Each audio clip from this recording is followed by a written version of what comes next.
मौसम की भविष्यवाणी को लेकर के मौसम विभाग ने एक नई उपलब्धि हासिल की है। दरअसल पहले जो प्रणाली थी उससे एक कदम आगे बढ़े हैं। पहले रिजोल्यूशन था 12 किलोमीटर का, जो घटकर अब 6 किलोमीटर का रह गया है। भारत फोरकास्टिंग सिस्टम क्या है, बताने के लिए हमारे साथ में मौसम विभाग के महानिदेशक डॉक्टर महापात्रा जी हैं। सर, थोड़ा बताएं इसके बारे में संक्षेप में।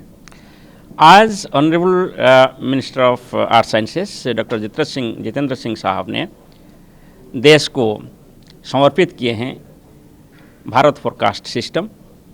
ये एक ग्लोबल मॉडल है और ये मॉडल पहले जैसे हमारा मॉडल था इससे भिन्न है। इसका रिजोल्यूशन 6 किलोमीटर है, यानी हर 6 किलोमीटर में एक पूर्वानुमान ये जारी कर सकता है। पहले हमारा जो मॉडल था इसका पूर्वानुमान 12 किलोमीटर ब्लॉक लेवल था, इसलिए ब्लॉक लेवल पूर्वानुमान पहले दे रहे थे। अभी पंचायत लेवल पूर्वानुमान देने के लिए ये मॉडल हमको सहायक होगा। सिर्फ इतना नहीं, पूरी ग्लोब में देखेंगे तो ये पहला मॉडल है, ग्लोबल मॉडल। इंडिजिनस है, पहला ग्लोबल मॉडल है जिसका रिजोल्यूशन 6 किलोमीटर है।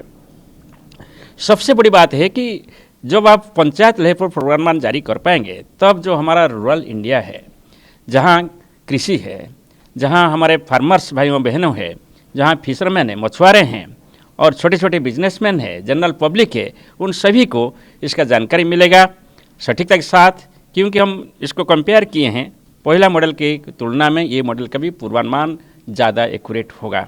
और जो हमारे अभी एस्टेब्लिश सिस्टम है, जैसे कि मोबाइल ऐप है, इसके ज़रिए हम हमारा पूर्वानुमान पंचायत लेवल पर, जैसे कि वार्ड मेंबर, सरपंच वगैरह को तो पहुंचा रहे हैं मिनिस्टर पंचायत राज के मोबाइल ऐप में। हमारा मोबाइल पे कोई भी व्यक्ति कहाँ भी खड़े होकर कोई जगह का पूर्वानुमान को देख सकते हैं। इसको हम हर घर मौसम बोल रहे हैं। इसमें मॉडल यूटिलाइज होगा और इसमें 10 दिन का पूर्वानुमान होता है। अगले 36 घंटे तक हर घंटे का पूर्वानुमान, फिर 36 घंटे से लेकर 3 दिन तक कि 5 दिन तक आपका हर 3 घंटे का पूर्वानुमान, 5 दिन से 10 दिन तक हर 6 घंटे का पूर्वानुमान जारी होगा।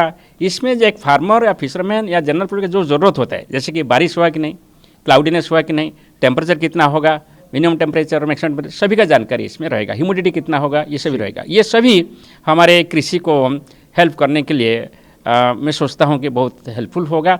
और इसमें जो जानमाल का नुकसान हो रहा है इसको मिनिमाइज करने के लिए भी बहुत हेल्पफुल होगा। सर, मौजूदा सवाल पर आते हैं, एक लेमैन की भाषा में आपसे समझना चाहूँगा। अभी हम देख रहे हैं उत्तर भारत, खासकर बात करें दिल्ली एनसीआर आसपास के क्षेत्रों में 60-70 के किलोमीटर की स्पीड से हवाएं चल रही हैं। ये क्या है, मतलब लेमैन इसको कैसे समझे? प्री मानसून क्या है? ये तो अभी मानसून नहीं हुआ है, नॉर्थ इंडिया में मानसून आया नहीं है। ये में लेकिन दस्तक दे चुका है। हाँ, साउथ इंडिया में मानसून आ चुका है। नॉर्थ इंडिया में अभी जो कभी कभी ऐसे स्ट्रॉन्ग विंड हो रहा है, ये थंडरस्टॉर्म के साथ हो रहा है। थंडरस्टॉर्म में स्ट्रॉन्ग विंड होता है, रेनफॉल भी होता है, कभी कभी ओलावृष्टि भी होता है और लाइटनिंग होता है। सो इसको हम कॉन्टिन्यूसली मॉनिटर करते हैं और इसका पूर्वानुमान हम जारी करते हैं डिस्ट्रिक्ट लेवल पर और लोकेशन स्पेसिफिक पूर्वानुमान जारी करते हैं। इसके इस बार ज़्यादा थंडरस्टॉर्म एक्टिविटी देखने को मिल रहा है, इसलिए कि वेस्टर्न डिस्टर्बेंसेस यानी पश्चिम विक्षोभ जो कि कास्पियन सी एरिया में डेवलप होता है वो धीरे धीरे ईस्टवर्ड आते हुए नॉर्थ इंडिया में होते हुए जाता है, इसके प्रभाव ज़्यादा पड़ रहा है।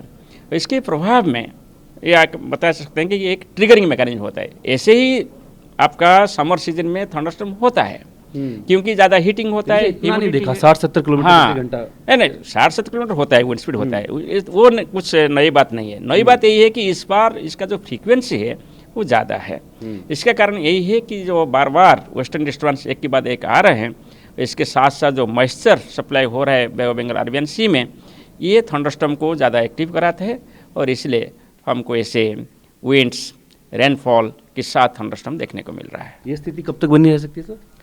ये अभी स्थिति जारी रहेगा। जो हमारा पूर्वानुमान है नेक्स्ट 4 to 5 डेज़ के लिए, ऐसे ही कहीं कहीं पूरी उत्तर भारत में थंडरस्टॉर्म के एसोसिएटेड विंड स्पीड, रेनफॉल, कहाँ हेलस्टॉर्म, लाइटनिंग होने का संभावना है। सर, ये भी कहा जा रहा है कि 1971 वाली कंडीशंस फिर से बनी है इस तरह की मौसम को लेकर के।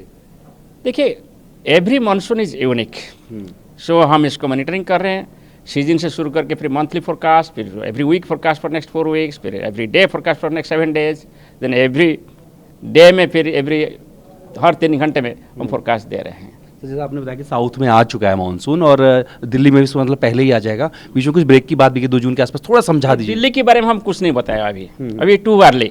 हम सिर्फ अभी बोल रहे हैं कि साउथ इंडिया में आ चुके हैं और धीरे धीरे ये आगे बढ़ रहा है। अर्ली है, 8 से 10 दिन अर्ली है मानसून अर्ली पहुंचा है। जैसे मुंबई में यूजुअली जून 10 को आता है और आज मानसून मुंबई में पहुंच गया है। ब्रेक भी लेगा सर बीच में, 2 जून के आसपास बताया है। मानसून सिस्टम तो ऐसा ही होता है, कभी एक्टिव होगा कभी फिर वीक होगा और अभी नेक्स्ट 3-4 डेज के लिए मानसून एक्टिव रहने का संभावना है। बात करने शुक्रिया। वीडियो सहयोगी सुनील के साथ जितेन भाटी, टीम भारतवर्ष, दिल्ली।